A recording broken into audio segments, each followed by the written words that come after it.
Hello friends, you are most welcome on our YouTube channel Zakir Abbas. साथियों, आपका हमारे YouTube channel Zakir Abbas में हार्दिक अभिनंदन है। आज जो मैं आपके लिए वीडियो लेकर आया हूँ 15/7/2022 को DTPLSB की ओर से ये एक लेटर लिखा गया है माइनॉरिटी कमीशन को, और यहाँ पर इन्होंने एक बड़ी अपडेट दी है। देखिए, लेटर की जो सब्जेक्ट है उसको एक बार अच्छे से समझ लेते हैं। ये कह रहे हैं रिगार्डिंग द रिप्लाई स्टेटस, जो रिपोर्ट थी इनकी, इन्होंने रिप्लाई किया है किसको, इन respect of representation file, representation जो की गई थी फाइल किसके द्वारा, मोहम्मद अजहर के द्वारा और मिस जसप्रीत कौर के द्वारा, for amendment in DTPLSB examination policy. DTPLSB की एग्जामिनेशन पॉलिसी को लेकर उन्होंने अमेंडमेंट की एक रिक्वेस्ट करी थी कि TGT पोस्ट पंजाबी और उर्दू के रिगार्डिंग इसमें कुछ अमेंडमेंट कर दिए जाएँ। ये क्यों किया जा रहा था? क्योंकि TGT उर्दू और TGT पंजाबी मेल फीमेल दोनों के अंदर बहुत बड़ी संख्या में सीट्स वैकेंट रह जा रही हैं, कैंडिडेट नहीं मिल पा रहे हैं। इसके रिगार्डिंग यहाँ पर एक हम्बल रिक्वेस्ट की गई थी, मोहम्मद अजहर ने की थी TGT उर्दू के लिए, और यहाँ पर जसप्रीत कौर ने TGT पंजाबी के रिगार्डिंग ये रिक्वेस्ट DTPLSB से करी थी। ठीक है, अब इसको एक्सेप्ट कर जान लेते हैं और समझ लेते हैं। ये रेफरेंस नंबर दे रखे हैं लेटर के, जो इन्होंने 15/6/2022 को मोहम्मद अजहर और जसप्रीत कौर के द्वारा ये रिसीव किए थे। इन्होंने उसका यहाँ पर हवाला दिया है। उसके बाद ये कह रहे हैं, इसको और थोड़ा जूम कर लेते हैं ताकि और अच्छे से हमें और आपको दिखे, ये समझ में आए।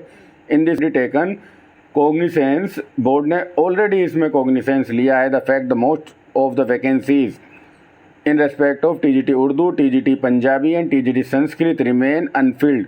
ये पहले ही कह रहे हैं कि ये बात हम पहले ही हमारे नोटिस में आ चुकी है कि भाई जो वैकेंसीज़ हैं रिमेन अनफिल्ड रह रही हैं। किस किस की? TGT उर्दू, TGT पंजाबी और TGT संस्कृत की वैकेंसीज़ पूरी तरह नहीं भर पा रही हैं। और इसके रिगार्डिंग ये 23/6/2022 को, देखिए 15/6/2022 को लेटर गया है, 23/6/2022 को इन्होंने इसके ऊपर मीटिंग की है। ये कह रहे हैं the board deliberated the issue in its meeting, अपनी मीटिंग में इस इशू को उठाया गया, बात की गई और यहाँ पर डिसाइड किया गया। देखिए, ये कह रहे हैं decided that for such technical post, in technical post TGT Urdu, TGT Punjabi और TGT संस्कृत के लिए the mandatory minimum qualification marks will be applicable only in section 6 को और अनएनिमसली डिसाइडेड कर लिया इन रेस्पेक्ट ऑफ सेक्शन B।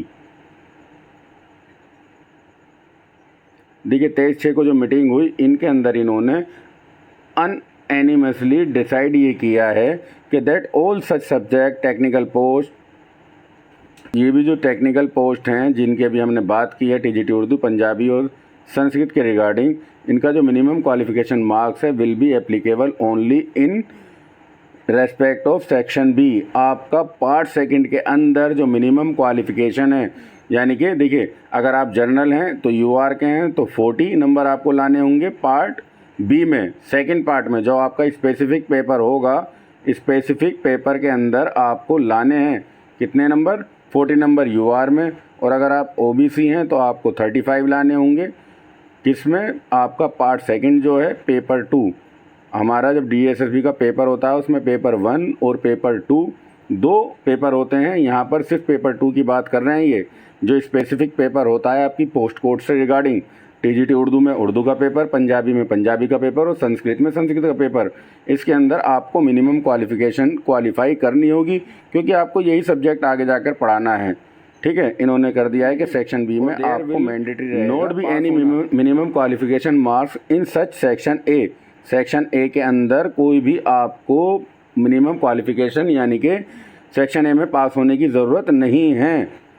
अब यहाँ पर ये कह रहे हैं however combined aggregate marks of both section A and B will be reckoned for preparing final merit. देखिए यहाँ पर आपको दोनों पेपर में मिलाकर, कॉम्बिनेशन पेपर 1 प्लस पेपर 2 में मिलाकर आपको क्वालिफाई होना है।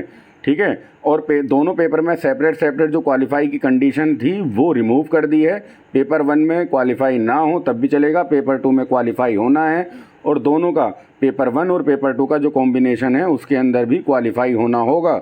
मगर जो अभी कंडीशन है करंट में कि भाई आप पेपर 1 में भी क्वालिफाई हो, 2 में भी हो और साथ में दोनों के कॉम्बिनेशन में भी क्वालिफाई होना ज़रूरी था।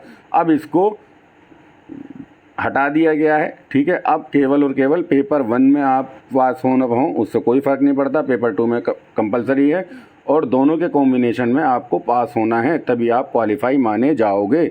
और ये एक बहुत बड़ी राहत मिलने वाली है उन सभी कैंडिडेट के लिए जो अपने सब्जेक्ट में तो पास हो जाते थे मगर पेपर 1 में कहीं ना कहीं वो रह जाते थे। ऐसे कई साथियों को हम अच्छी तरह पर्सनली जानते हैं और इससे बहुत हेल्प उन सभी की होने वाली है। This change in policy will be applicable only in respect of vacancies या post to be notified by DSSB in future. देखिए, इन फ्यूचर में ये डिसाइड किया जाएगा कि अब ये पॉलिसी कौन कौन सी पोस्ट पर, यानी कि आने वाली पोस्ट पर होनी है। इन फ्यूचर पर तो ये होगा ही होगा, ठीक है। फ्यूचर में जो भी आपकी अब वैकेंसीज आएंगी वहाँ पर आपको ये रूल, ये पॉलिसी एप्लीकेबल होती हुई नज़र आएगी। मगर अभी जो करंट में DSSB ने एग्ज़ाम लिए हैं उनके अंदर जो वैकेंट पोस्ट हैं, ठीक है, वैकेंट पोस्ट के अंदर क्या इस पॉलिसी को अप्लाई किया जा सकता है, क्योंकि नंबर ऑफ़ वैकेंसीज बड़ी संख्या में खाली हैं। तो ये एक बहुत बड़ी गुड न्यूज़ होगी उन सभी कैंडिडेट्स के लिए यदि ये जो ये कह रहे हैं कि फ्यूचर में इसको नोटिफाइड करेंगे। The change of the policy will be applicable in respect of vacancies of post to be notified by DSSB in future. DSSB in future में जो नोटिफाई करेगा, जिन पोस्ट के लिए नोटिफाई कर देगा कि ये वहाँ पर एप्लीकेबल हैं, तो ये एप्लीकेबल हो जाएगा, ठीक है। फ्यूचर के लिए तो बिल्कुल 100% श्योर हो जाओ कि इन फ्यूचर आपको यही पॉलिसी एप्लीकेबल रहने वाली है और ये एडवर्टीज़मेंट पे मेंशन होके आएगी, ठीक है। मगर क्या पता अगर यहाँ पर DSSB वैकेंसीज फिल करना चाहे जो वैकेंट रह गई हैं तो ये उसमें भी इसको कर सकते हैं। डिसीज़न DSSB के ऊपर छोड़ दिया गया है। चलिए साथियों, अगर वीडियो अच्छी लगी हो, वीडियो किसी काम की हो आपको, तो आप इसको लाइक कर देना। आपका प्यार मिलता रहता है वीडियो बनाने के लिए, जो मोटिवेशन आप अपने प्यार से देते हैं इस लाइक और सब्सक्राइब से, उसी से हम आगे आपके लिए वीडियो बनाते रहते हैं। और आपको अच्छी लगे वीडियो तो अपने साथियों तक इसको ज़रूर शेयर कीजिएगा ताकि वो इन फ्यूचर इसका लाभ उठा सकें। वीडियो देखने के लिए बहुत बहुत धन्यवाद साथियों।